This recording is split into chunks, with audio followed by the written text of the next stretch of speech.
Hi. My project was about tattooing the taboo and tradition of permanent body art. This quote really meant a lot to me about from our textbook, about how art can be a unifier in social situations and can really mean a lot to a lot of different people with just something as simple as a picture. Um, So basically, the history of tattooing. So, tattooing has been around for about 5,000 years, and we have physical evidence from like Ochi the Iceman and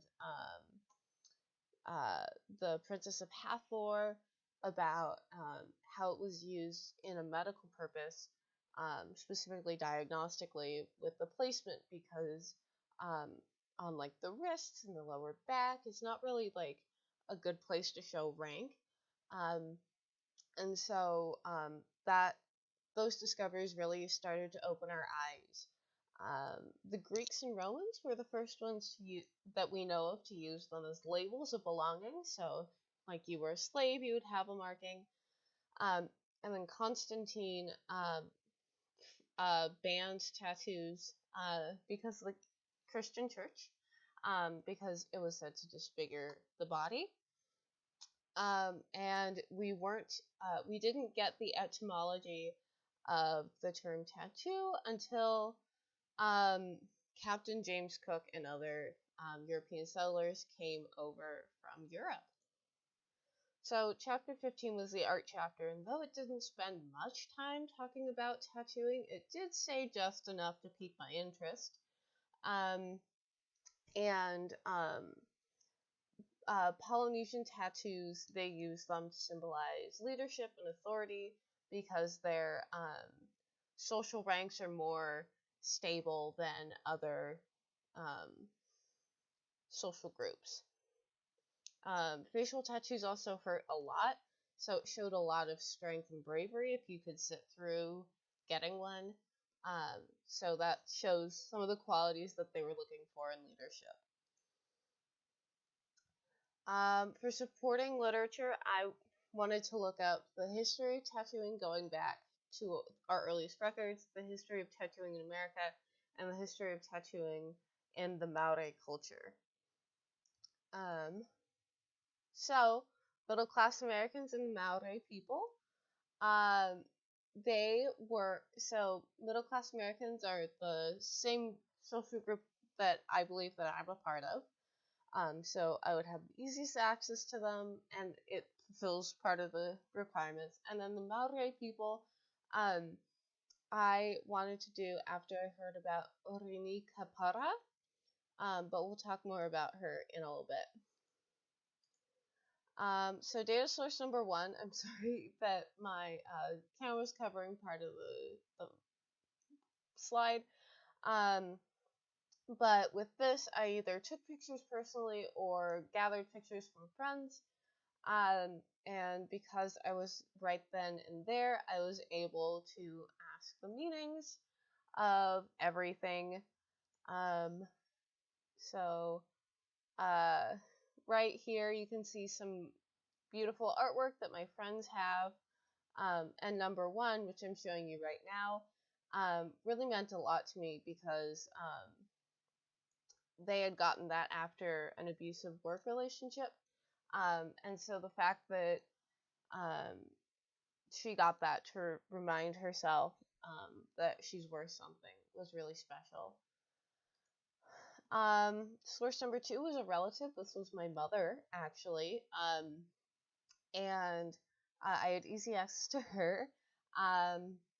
She's 51 years old. You can't see that behind here, and her gender is female. And so she had gotten a tattoo in 1991 and had attempted to remove it in 1999, but as you can see from the testimonial, things didn't quite go as planned. And on the left is a drawn-on version of what the design looked like back in the day, and on the right is what it looks like now after the attempted removal that did not work so well. Data source number 3, we're friends with my sister. So my sister, when she heard about this project, wanted to help and farm photos of her friends' tattoos in their meetings, and it really did help. She gave me some great photos here. Uh, However, it was a little difficult because I was working through a proxy. I didn't have direct access to the individuals to ask further questions, but she did give me good information, like the subject of 9 and 10 is a chemist, and so that puts that into perspective. So the self-identified culture group are middle-class Americans, so more specifically, young adult, feminine-leaning, white middle-class Americans, and so that tended to be who I interviewed, although there were some gender-fluid individuals in there, and there was a Native American who participated, and so that was really interesting. I also believe that the kind of countercultural idea of getting tattoos in the U.S. is due to the Christocentric facets of the country. Although in the mid 1900s there did start to be a resurgence, which is really nice. So my comparative group with the Maori people, who are indigenous to New Zealand, and the legend of Mataura is why they do tamoko, or their traditional tattooing, which is a very fun story if you have time to look it up. Tamoko is the style of tattooing, and the Tahuna Tamoko is the moko specialist or tattoo artist. And they are considered tapu, or kind of holy, highly revered. And because Tamoko is very ritualized, very spiritual experience, and so the people who administer it are held in high regard, and every Tamoko is specially made for the person, based on their face shape and what they've been through. And below you can see a little diagram that I made about what the placements and the names of the placements are on the face. So here are some pictures of the Maori people. I mentioned Orini Kapara earlier, and she is in image 3, and she is the first primetime journalist with indigenous tattoos, which I think is incredible and really shows how much we're growing as people. And then some of the methods of tattooing and other images are up on this page. So comparing and contrasting between middle-class Americans and the Maori people, for similarities, each tattoo in either culture is individualized to the person, in image or placement. Every image has a meaning, and the person gets it for a reason. There's an age threshold for when you can usually start getting them, or when it's culturally acceptable to get them, and then they also represent your personal history and what you've been through. There are also many differences, such as in American culture, you can just get a picture of an angry Patrick the Starfish, and it means something, but it's not super like special and spiritual like the Maori Tamoko are. It's not Getting a tattoo in America isn't highly ritualized. You just go down to the shop and get it and take care of it. There's no visualization of a power dynamic in the American culture, unlike the Maori culture, when it comes to tattoos on the body.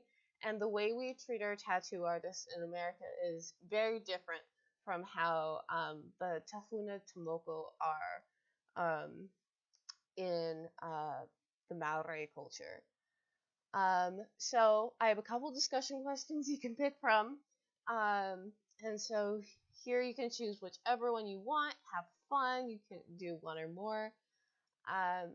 And I would like to thank those who graciously offered to let me use their art in this project. It means a lot that they trusted me with something so special. Here are my bibliographies. You can barely see them. Yeah, feel free to pause at any point in the video, and thank you. All right, bye-bye.